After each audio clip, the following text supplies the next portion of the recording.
My boyfriend posted my nude photos online for the worst reasons imaginable.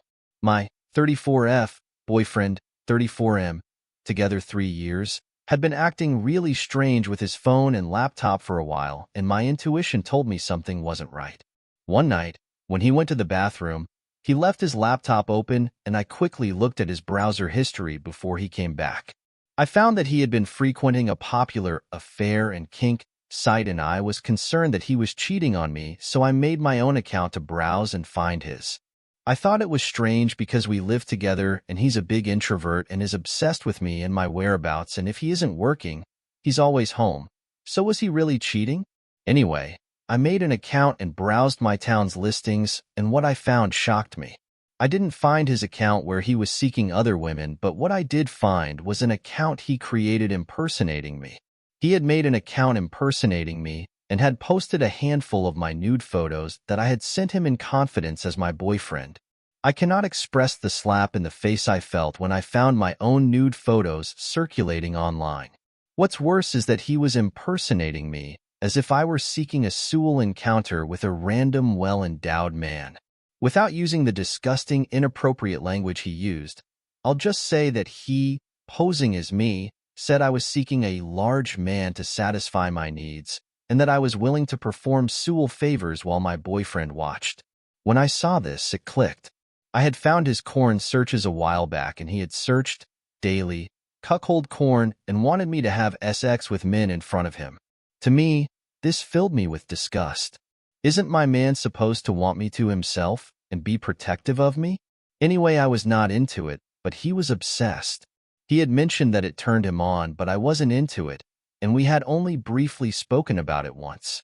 He took it upon himself to post my nude photos to find a sexual partner for me so that he could watch. I am a very modest woman and would have never in a million years consented to this.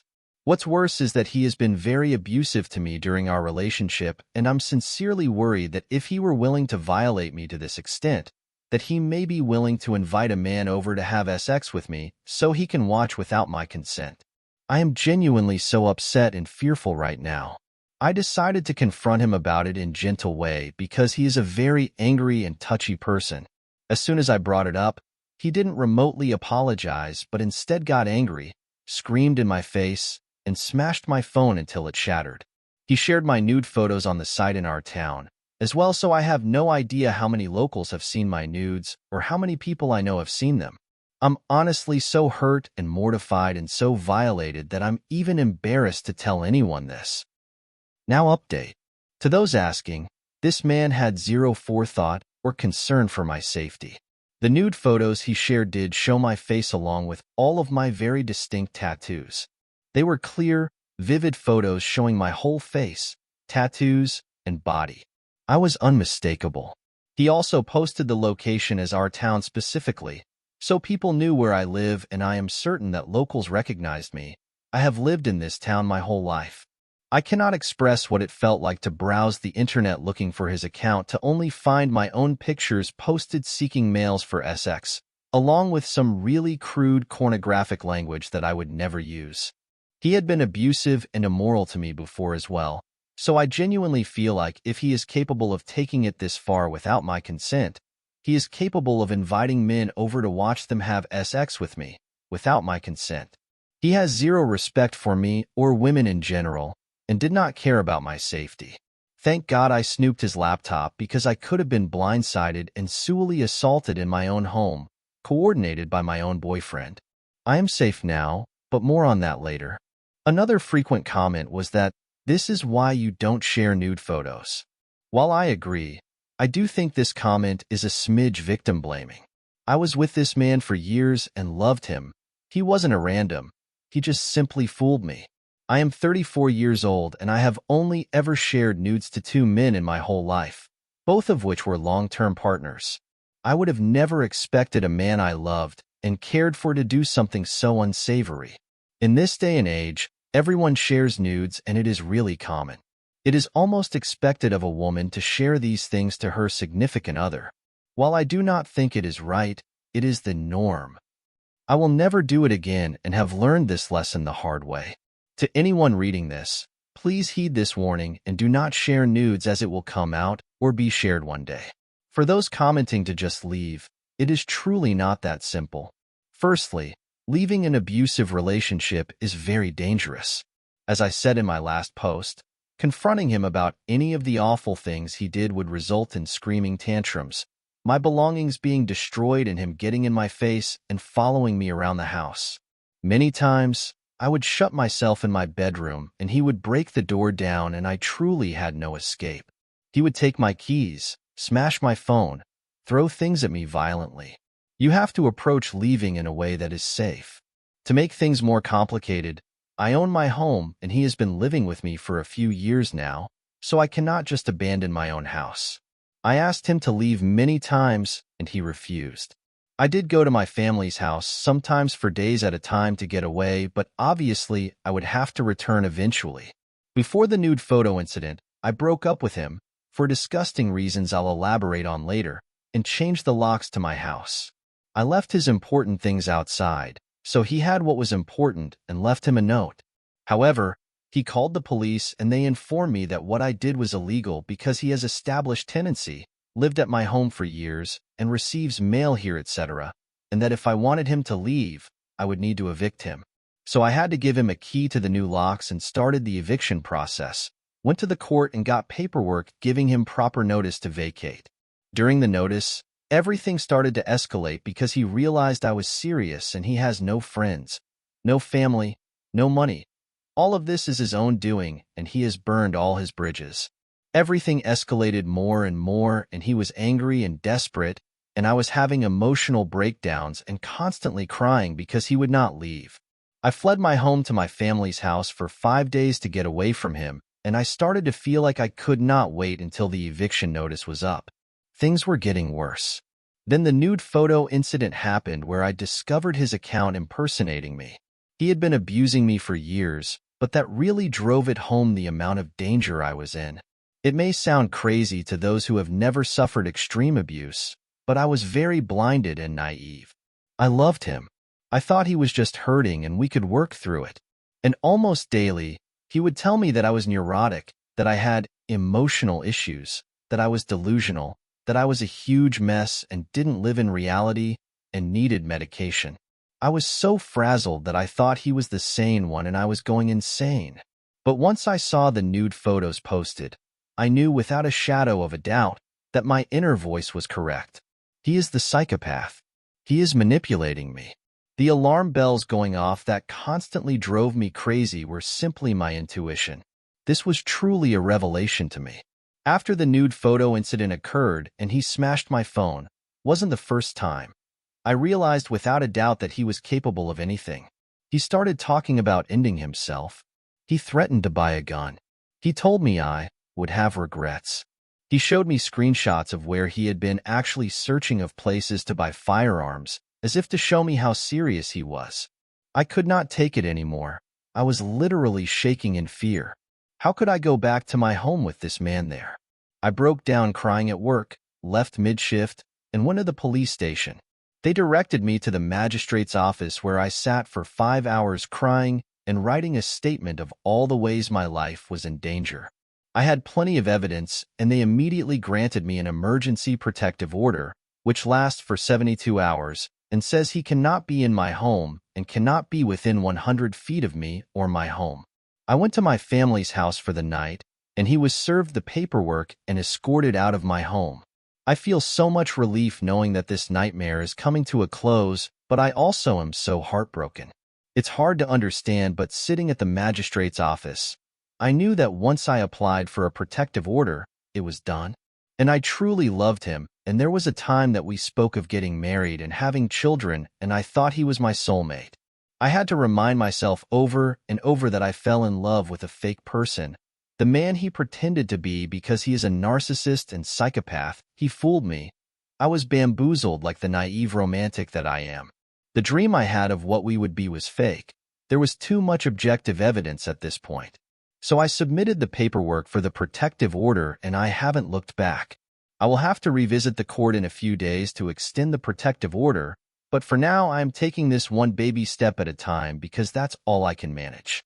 A detective was assigned to my case, and she subpoenaed the site he posted my nudes on, and yes, they took the account and my photos down per the detective's request. Much to our surprise, their cybercrime team responded very quickly and gave her all the info she would need in order to arrest him. Maybe this happens often.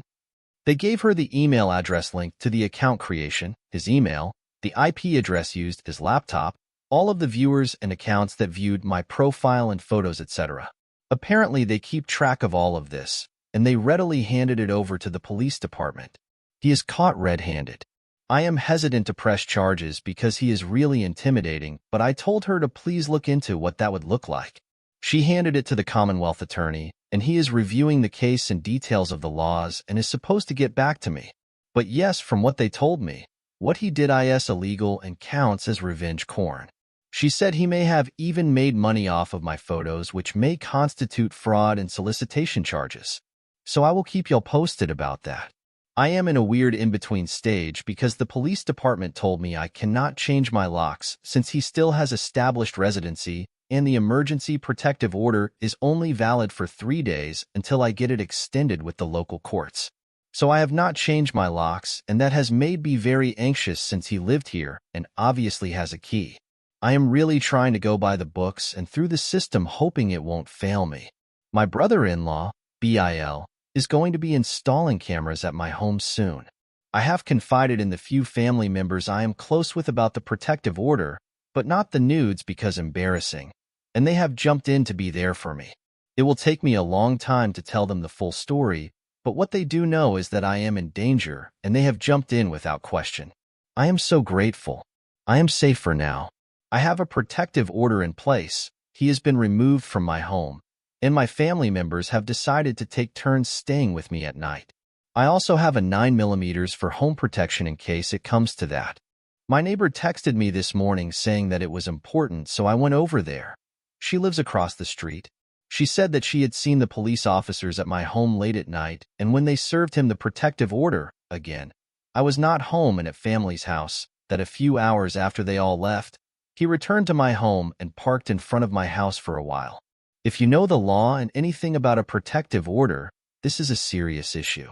Once you've been served with a protective order, you cannot speak to the protected person, be anywhere near them, text them or their family, anything. She showed me the video, and it was indeed his car. He has always been super possessive, and I'm assuming that he circled back to see what I was doing. Anyway, that is the end of the story for now. I am safe for now, and I have my family's support, but I'm definitely concerned about how he's handling the protective order, mainly because he is all about control and doesn't like to be told what to do. So to be told he cannot contact me or be anywhere near my home, I don't know how he'll react, but I am really hoping he is rational and leaves me alone. Now update 2.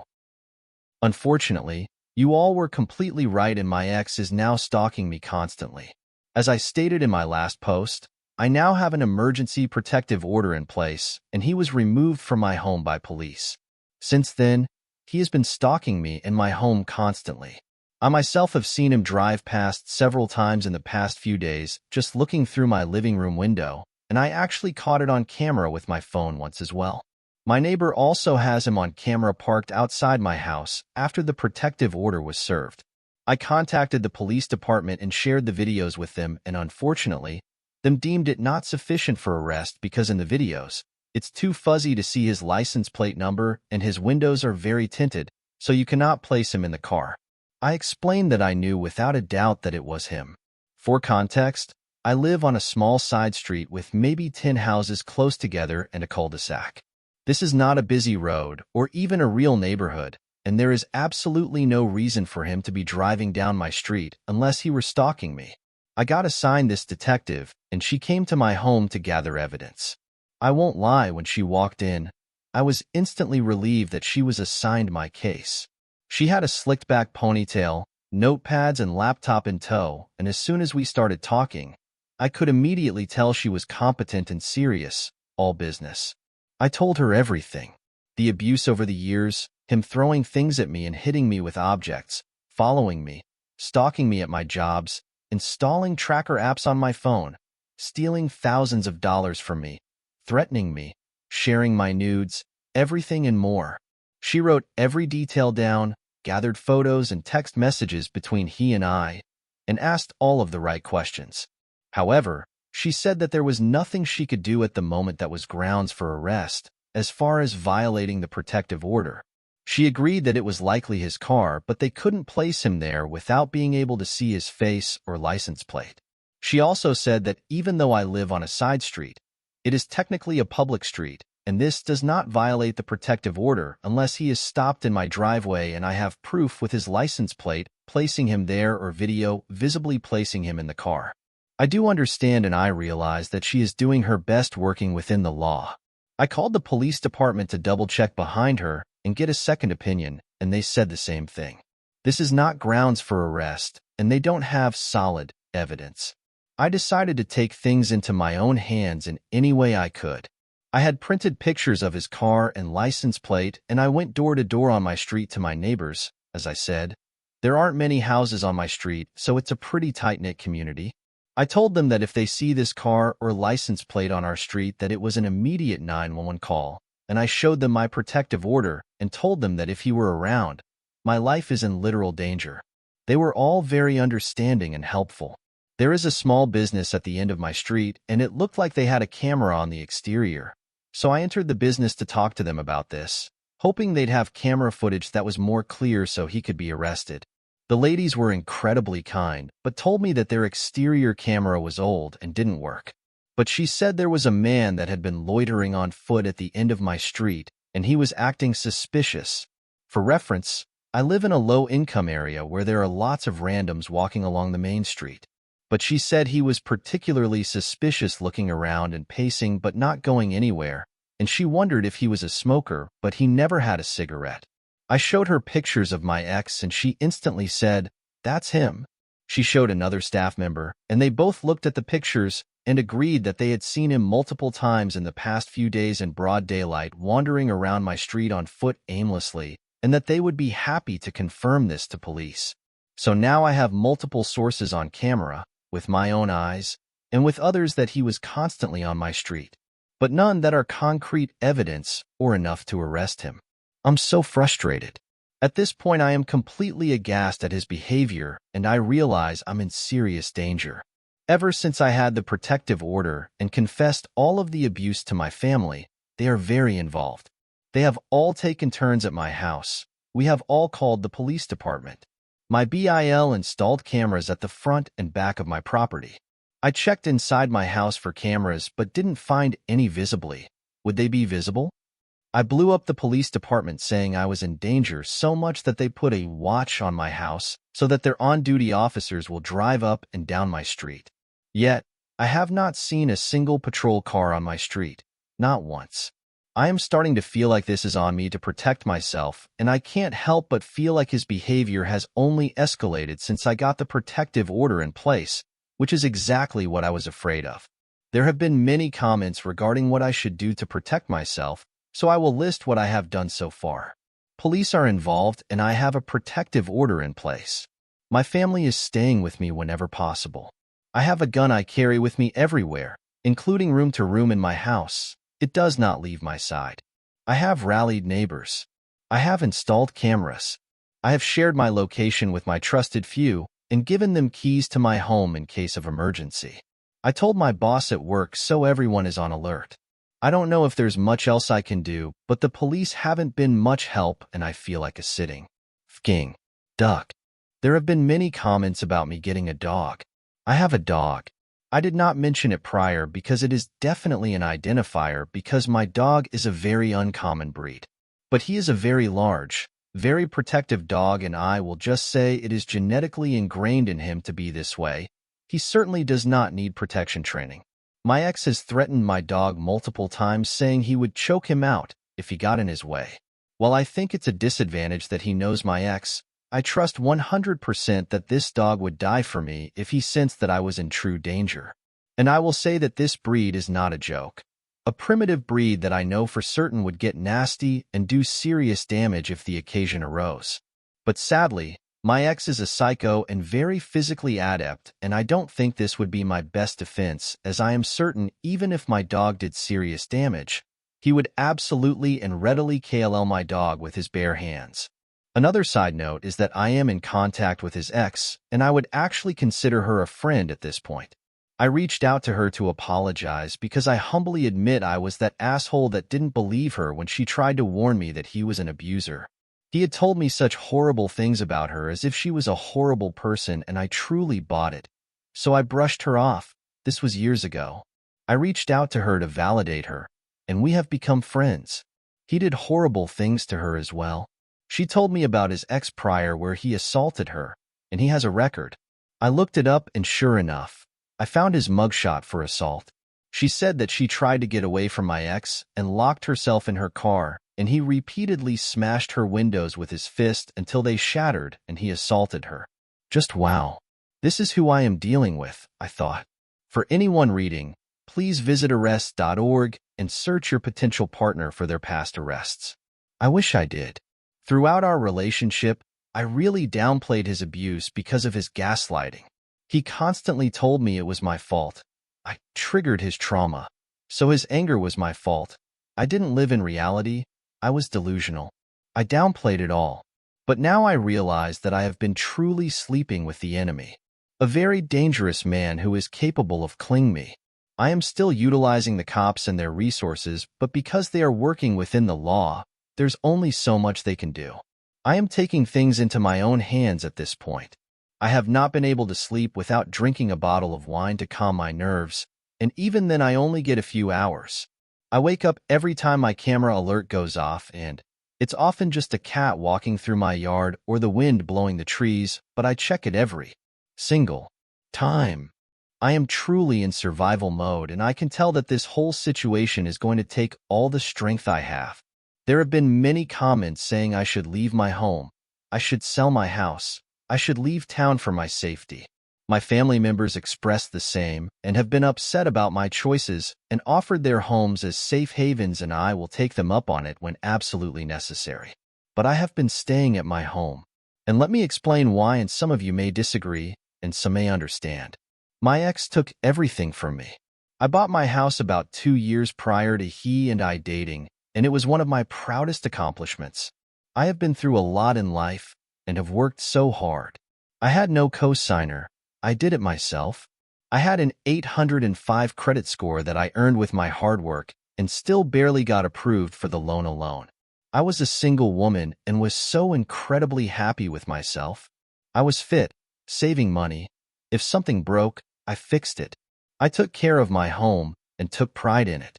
Not only that, I created a loving home that was cozy, and my friends and family felt cozy there too. My animals were so loved, and when you entered my home, the energy was so warm, and I decorated it just so. I was thriving in life, and when I see pictures of myself right before I started dating this man, wow, I really was glowing in every way. I invited him in to live with me as a trusted partner, and he took it all. I look around now and there are holes in the walls. A lot of my property has been destroyed.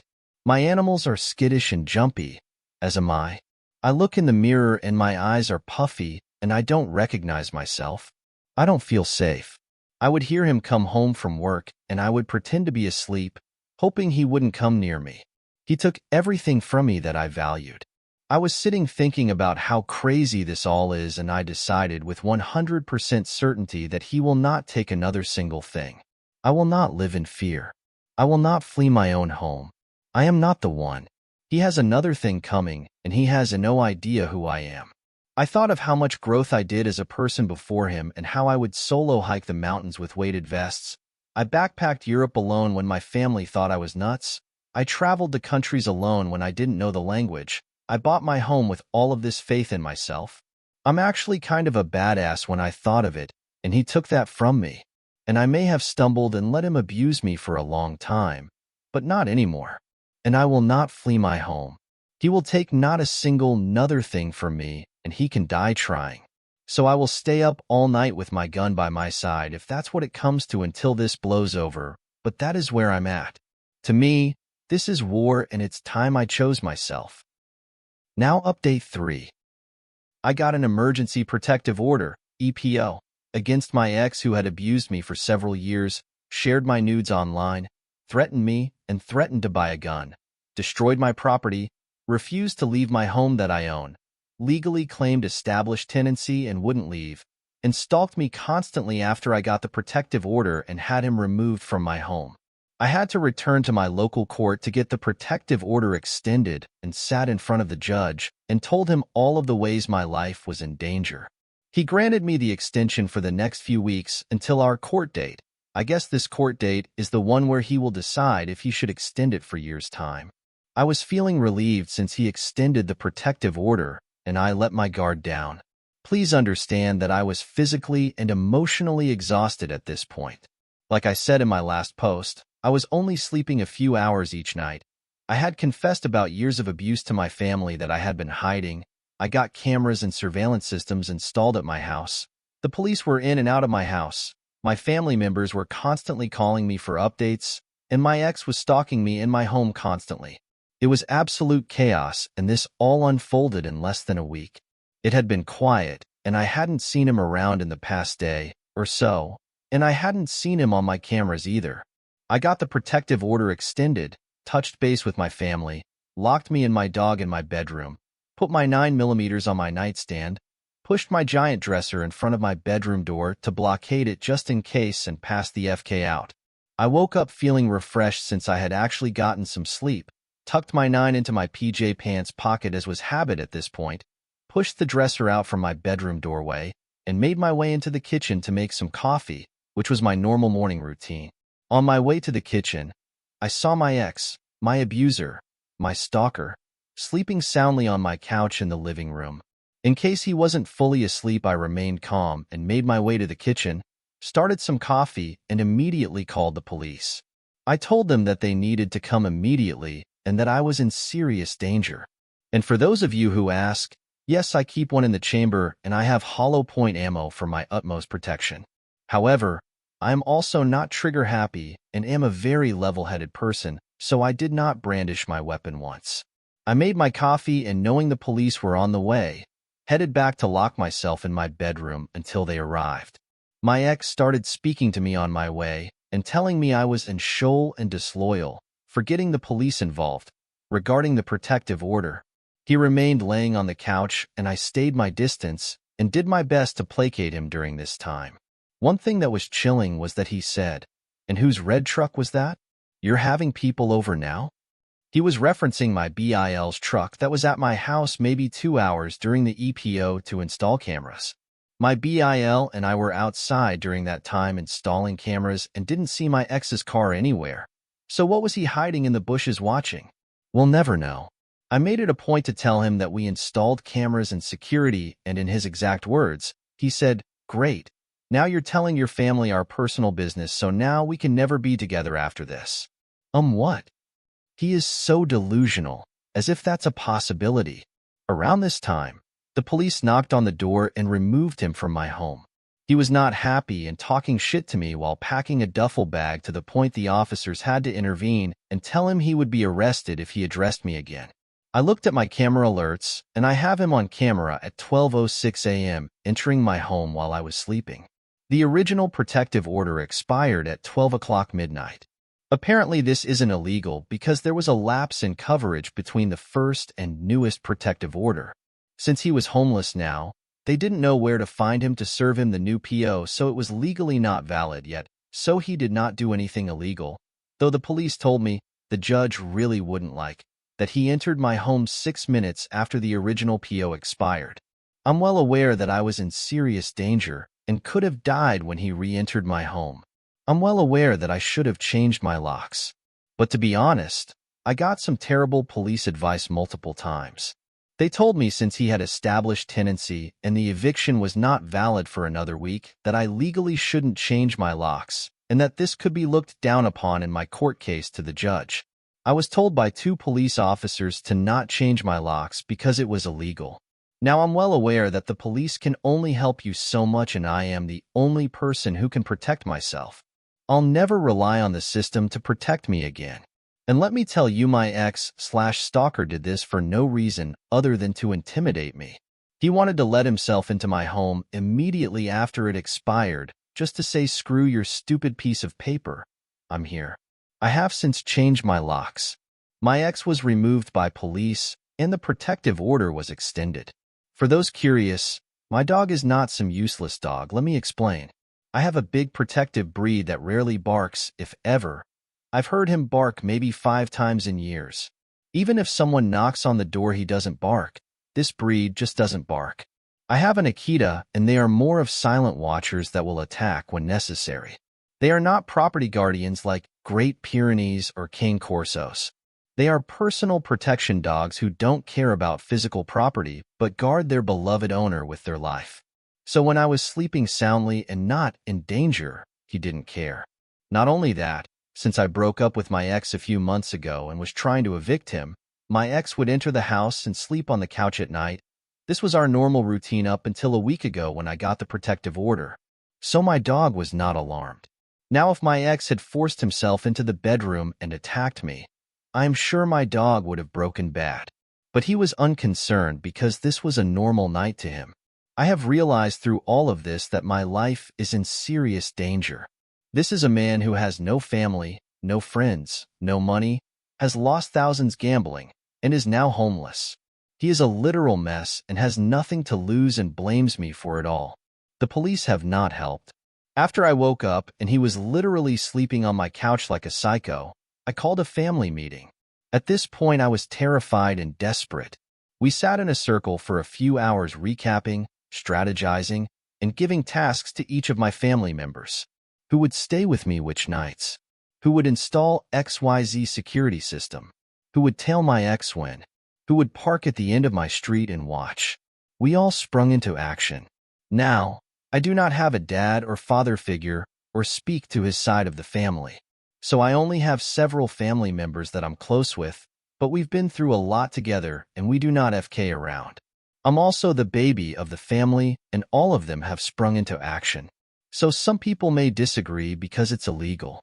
But imagine you have a female family member going through this like a sitting duck, all alone with no one to protect her. What would you do? Well, my brother-in-law found his car while he was at work and installed a very sophisticated GPS tracker under his car. He set up a geofence around my home so that if my ex/stalker is within a mile of my home, an alarm will go off alerting him. So that's where we are at now, and we know his every move. He drives without a license, so I know he cannot rent a car, so we are now one step ahead of him. Unbeknownst to him, he's being tracked, and we are prepared to do what police clearly will not do, which is protect me from this unhinged psychopath.